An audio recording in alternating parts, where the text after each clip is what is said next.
بڑھتی چلی جا رہی ہے، عمارت کا دائرہ کار پھیل رہا ہے اور پھیلتا چلا جا رہا ہے، اس کی شمع اور اس کی لو جو تیز ہو رہی ہے جو تیز ہوتی چلی جا رہی ہے۔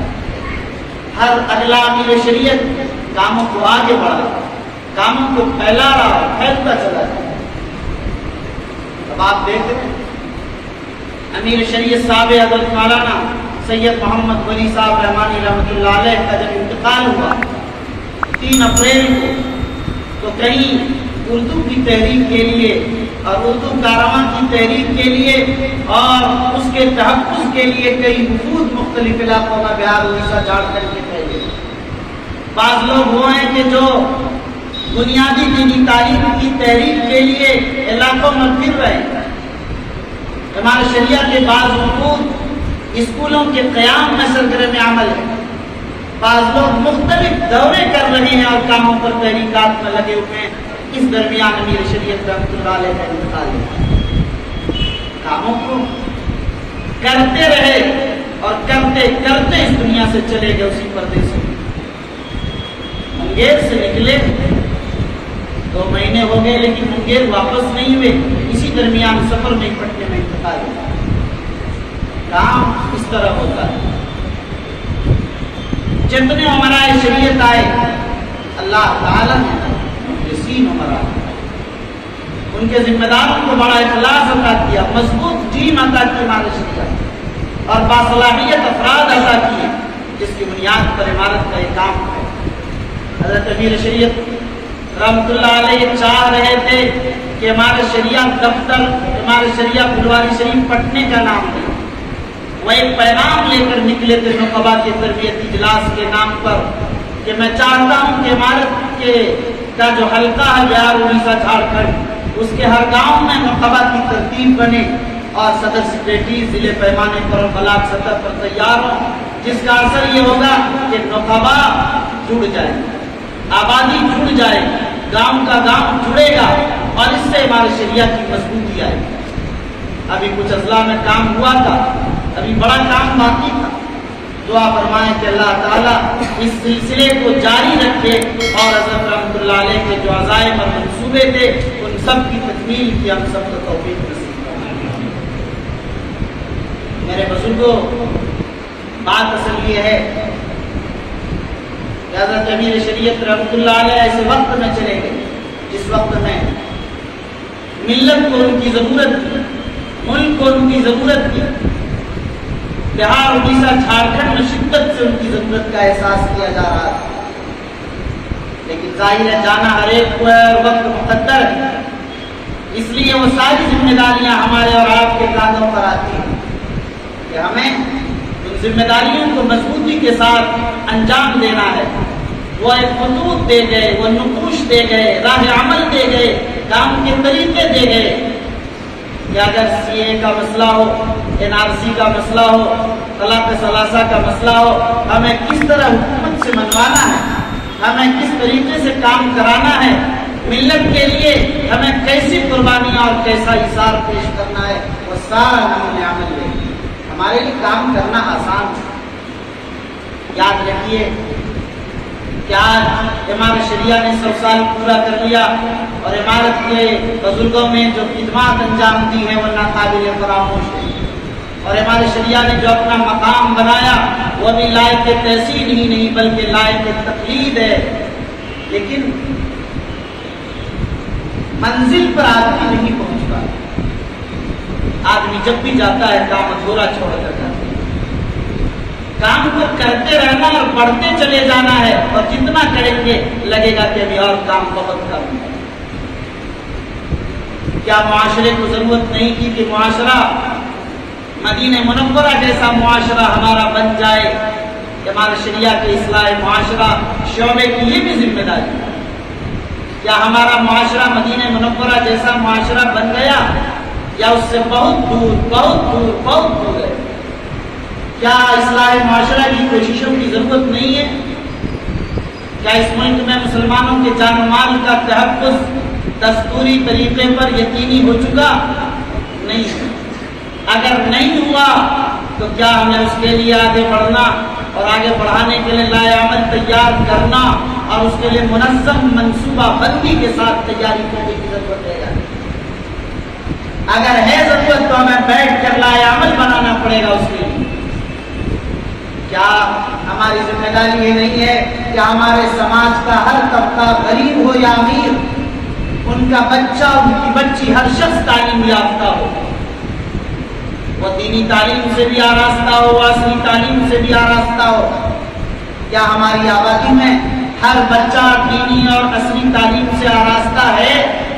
اگر نہیں ہے اور یقیناً نہیں ہے تو ظاہر ہے کہ ابھی ہم پیچھے ہیں, ہماری منزل بہت آگے ہے.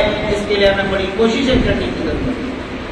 ہمیں یہ دیکھنا کہ کیا ہم لڑکیوں کی تعلیم کے لیے جو الگ سے انتظام کرنا ہے, ہم نے اسکولوں میں الگ سے نظام بنایا, ہم نے کالجز قائم کیے لڑکیوں کے لیے الگ سے, انجینئرنگ کالج قائم کیے, میڈیکل کالج قائم کیے. کیا اس کی ضرورت نہیں؟ کیا ان عصری تعلیموں کو اسلام کے سانچے اور سائے میں اور اسلامی تربیت اور اسلامی ماحول میں ان تعلیمات کے حصول کی ضرورت نہیں؟ کیا اس کا انتظام امت کے اہل ثروت اور امت کے اہل خیر اور امت کے ذمہ داروں کی ذمہ داری ہے یا نہیں؟ اگر ہے اور یقیناً ہے تو کیا سر جوڑ کر بیٹھنے اور کام کرنے کی اس پر ضرورت نہیں ہے؟ آپ یہ بتائیے کہ کیا آپ بیمار ہو جائیں گے تو آپ یہاں سے پٹنہ اور پٹنہ سے دلی اور بمبئی اور بنگلور علاج کے لیے چلے جائیں گے اور آپ کے لیے سب کچھ اسباب مہیا ہیں؟ کیا سماج کے ہر طبقے کی صورتحال ہے؟ کیا ہر شخص اس طرح علاج کرنے پر اپنی صحت پر قادر ہے؟ نہیں ہے. تو کیا ان کے لیے ہاسپٹلوں کی ضرورت نہیں؟ ان کے لیے ہاسپٹلوں کی ضرورت ہے. کیا سستا سے سستا آسان سے آسان علاج کی ضرورت ہے؟ کیا ڈاکٹروں نے لوٹ مار نہیں کر رکھی؟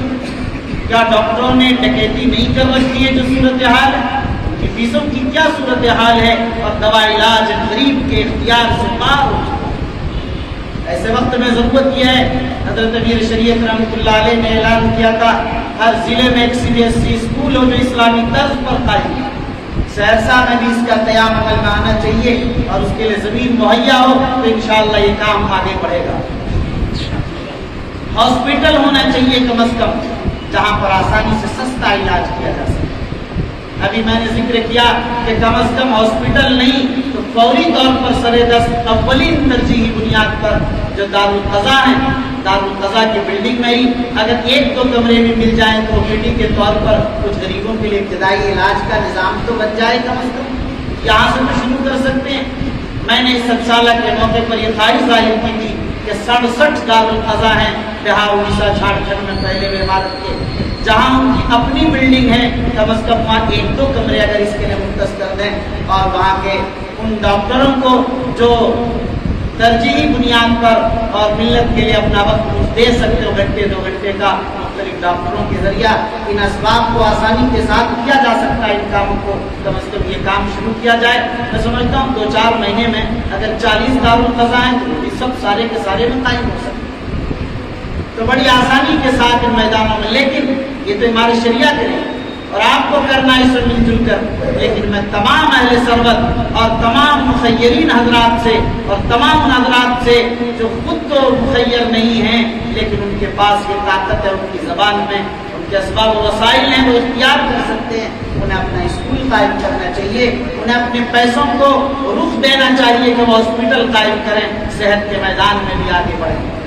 بہرحال ان چیزوں کی بنیادی طور پر ضرورت ہے اور شدید ترین ضرورت ہے اس وقت. یہاں آپ کے دارالقضا ہے لیکن اس کے لیے اپنی کوئی مستقل عمارت نہیں ہے.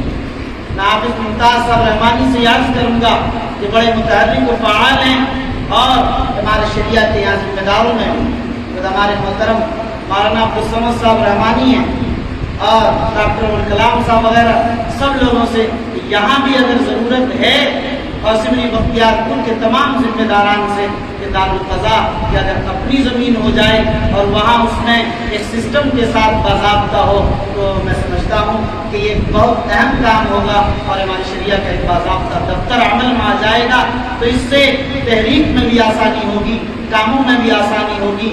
پھر ہم وہاں منظم کر سکتے ہیں. یہ جو یہاں بیوگان ہیں جن کو امداد کی ضرورت ہے علاج کے تعلق سے یا نکاح کے تعلق سے یا اور کسی بھی طریقے کی امداد کی ضرورت ہے، وہ اس کی نشاندہی کر سکتے ہیں اور آسانی کے ساتھ ہمارے شریعہ سے ان کی امداد کا نظام بنایا جا سکتا ہے۔ جو بھی غریب ہیں، یتیم ہیں، اپنی اپنی جگہ پر ضرورت مند ہیں، مستحق ہیں، ایسے لوگوں کی نشاندہی کی جانی چاہیے۔ ہمارا شریعہ ایسے لوگوں کی امداد کے لیے ہر وقت سرگرم ہے۔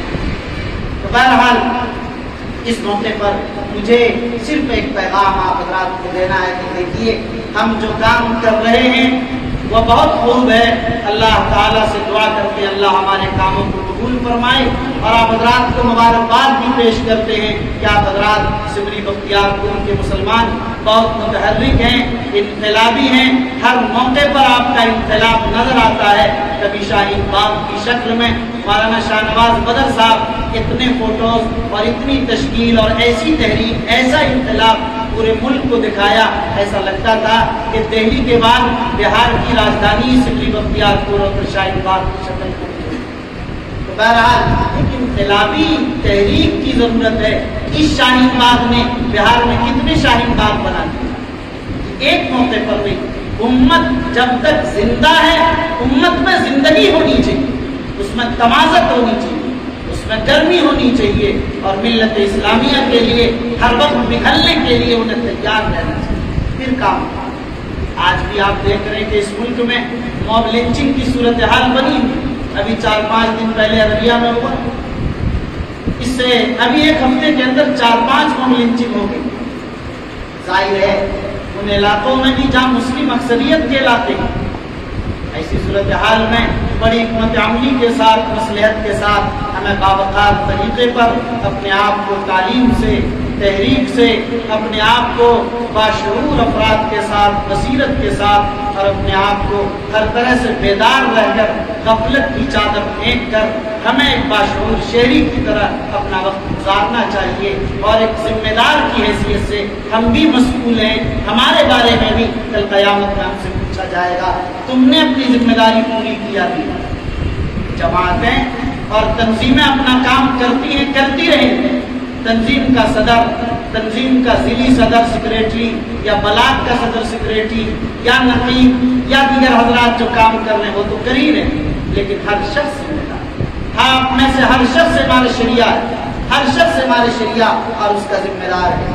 اسی معیار اور سوچ کے ساتھ ہمیں مزید آگے بڑھنے کی ضرورت ہے، ہمیں مزید بہت کچھ کرنے کی ضرورت ہے، ان میدانوں میں ہمیں قدم بڑھانا ہے انشاءاللہ۔ یاد رکھیے ہمارے شریعہ کا 100 سال پورا ہو گیا، مگر اگلے 100 سال کے لیے کیا اہداف ہیں، اگلے 100 سال کے لیے کیا عزائم ہیں، اگلے 100 سال کے لیے کیا منصوبے ہیں، کیا چاہتے ہیں؟ آج 2021 میں آپ جس پوزیشن پر ہیں، آپ کیا چاہتے ہیں کہ آپ جب 2121 میں ہوں اس وقت کی صورتحال کیسی ہونی چاہیے؟ آپ اپنی قوم کو کیسا دیکھنا چاہتے ہیں؟ ملت کو کہاں دیکھنا چاہتے ہیں؟ عمارت کو کس پوزیشن پر دیکھنا چاہتے ہیں؟ ہمارا شریعہ اس مقام پر پہنچنا چاہیے کہ لوگ کہے کہ ہمارا شریعہ ہمارا قابل افتخار ادارہ ہے، ہمارا شریعہ ہمارا قابل اعزاز ادارہ ہے، ہمارے شریعہ کے ایک اشارے پر، ان کی ایک آواز پر ہر مسلمان اپنے آپ کو لگانے کے لیے اور لبیک کی صدا دینے کے لیے تیار رہے، اس مقام پر پہنچنا چاہیے۔ ہمارا شریعہ تعلیم کے میدان میں، صحت کے میدان میں، اصلاح کے میدان میں، ملی اور سماجی سیاسی خدمات کے میدان میں اس مقام پر پہنچ جائے کہ لوگ کہیں کہ ماشاءاللہ یہ ہے کام کر رہے ہیں۔ ایسے وقت میں ہمارے شریعہ کے 100-150 افراد، ہمارے شریعہ کے قضات، ہمارے شریعہ کے ذمہ داران ظاہر اس کام کو مکمل نہیں کر سکتے۔ اس میں ضرورت ہے ہم تمام ملت کے افراد کی، جب سب مل کر اس کام کو آگے بڑھائیں گے تو انشاءاللہ العزیز یہ کام آگے بڑھے گا۔ ہمیں ضرورت ہے کہ جو ڈاکٹرز ہیں ان کی بھی ضرورت ہے کہ ہمارے شریعہ کو اس کا تعاون حاصل ہو، جو پروفیسران ہیں ان کی بھی ضرورت ہے کہ ہمارے شریعہ کی خدمات کو پیش کریں، جو سیاسی حضرات ہیں ان کے اثر و رسوخ کی بھی ہمیں ضرورت ہے کہ ہمارے کے مفاد میں وہ کام کر سکیں جو کر سکیں۔ جو نوجوان طبقہ ہے، یواؤں کا، ظاہر ہے کہ نوجوانوں کی اوقافی روح سے بڑے کام ہو،